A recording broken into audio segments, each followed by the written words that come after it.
It was, by every account, simply magnificent, the largest object that had ever been lofted into the air.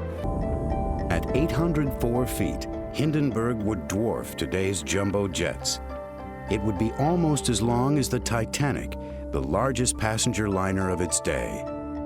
Building something this huge and being certain that it could fly was an enormous challenge for Zeppelin's designers and engineers. It would have to be strong but lightweight. The material of choice, an aluminum alloy.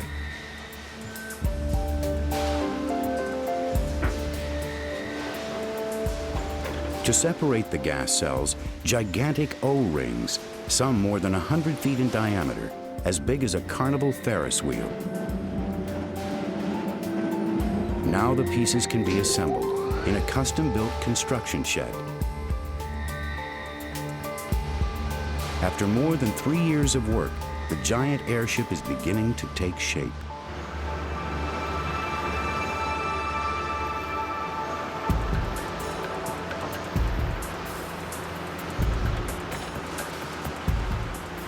Around the frame, her outer surface is covered with 750,000 square feet of fabric, painstakingly stitched together. To protect the cotton cloth from corrosion by salt, water, and wind, and to reflect the sun's heat, it's painted with a metallic doping compound. It's an incendiary mixture, but it's standard procedure in airship construction. Finally, the gas cells can be filled. Echiner's first choice is non-flammable helium, but the Americans have a monopoly on helium and refuse to sell this strategic resource to a potential enemy. So he is forced to fill the Hindenburg with hydrogen.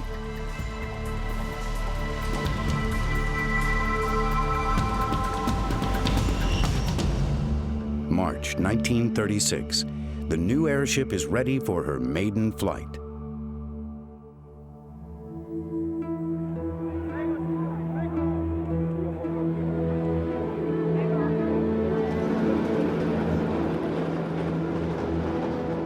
With her first public appearances, it was clear that there had never been anything quite like the Hindenburg. Streamlined and elegant, she was a technical marvel and a masterpiece of design.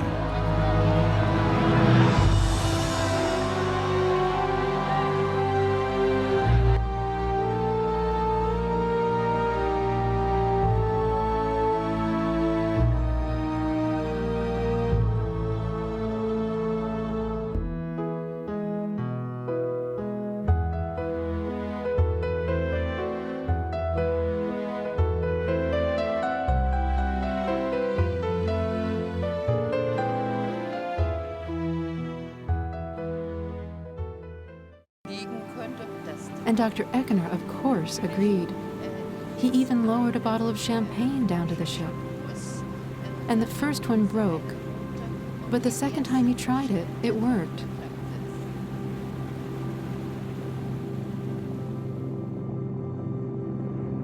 Could have had a stronger impression.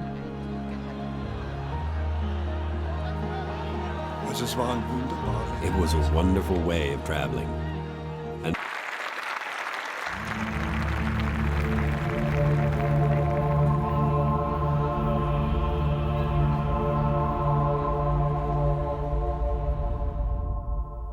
That may explain why ticket sales for the Hindenburg were down from the year before. There had also been a series of bomb threats in recent days. Nevertheless, on May 3rd, the inaugural flight of the Hindenburg's second season proceeded on schedule. The airship took off with 97 people aboard, including 36 passengers. It was matched by the excitement of visiting ports of call like New York. I was just fascinated by the skyscrapers. The Hindenburg had been scheduled to land at Lakehurst, New Jersey at 4 o'clock, but her landing would be delayed further. Print reporters and newsreel cameramen were standing by.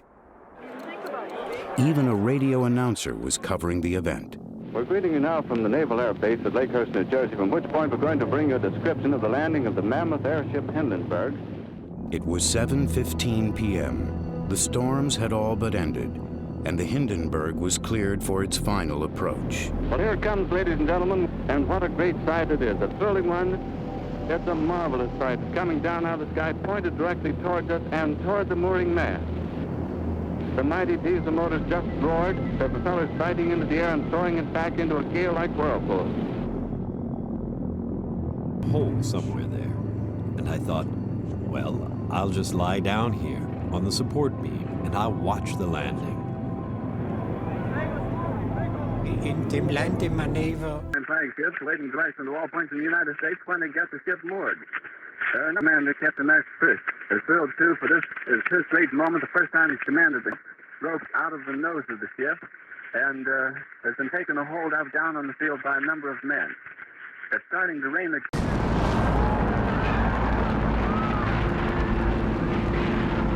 First and the flank. Get it started, get it started. It's rising terrible. Oh, my, get out of the way, please. It's a terrific crash, ladies and gentlemen. The smoke and the flames now, and the flame is rising to the ground. Not quite to the mooring mast. Not quite to the mooring mast. All the humanity and all the fans screaming around it. I told you. Get it started, get it started. It's rising terrible.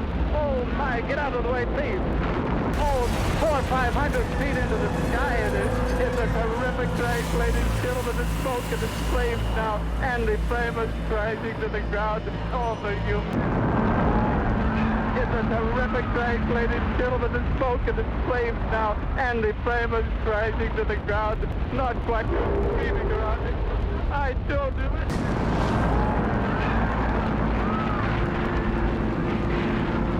First and the flank.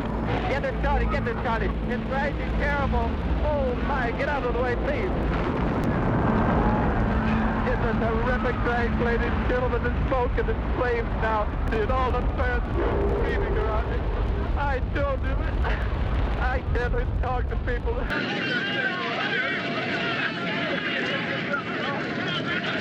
can't talk, ladies and gentlemen. I can't talk, ladies and gentlemen. Honestly, I'm going to step inside where I cannot see it. I'm sorry, that's terrible. Then the dead were shipped home on board the liner Hamburg. But back in Berlin, the government faced more than an aircraft disaster. This was a public relations catastrophe.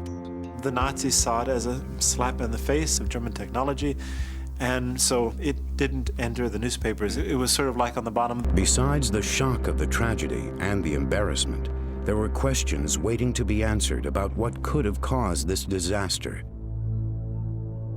German airships had carried thousands of passengers, more than 1 million miles, in perfect safety. Was the Hindenburg brought down by an act of sabotage? As a symbol of the Nazi regime, it may have been a tempting target for opponents of Hitler. Some have even suggested that Hitler may have ordered the airship's destruction himself, perhaps in retaliation for Hugo Echner's anti-Nazi statements. But no solid evidence was ever found to support either of these notions.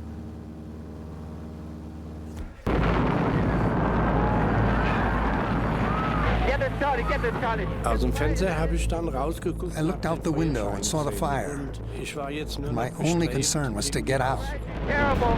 Oh, my, get out of the way, please. Ich habe gedacht, jetzt I thought to myself, this is the end. I can't survive the end. Oh, 400 or 500 feet into the sky it is. It's a terrific crash, ladies and gentlemen. The smoke and the flames now, and the flame is rising to the ground. All the humanity and all the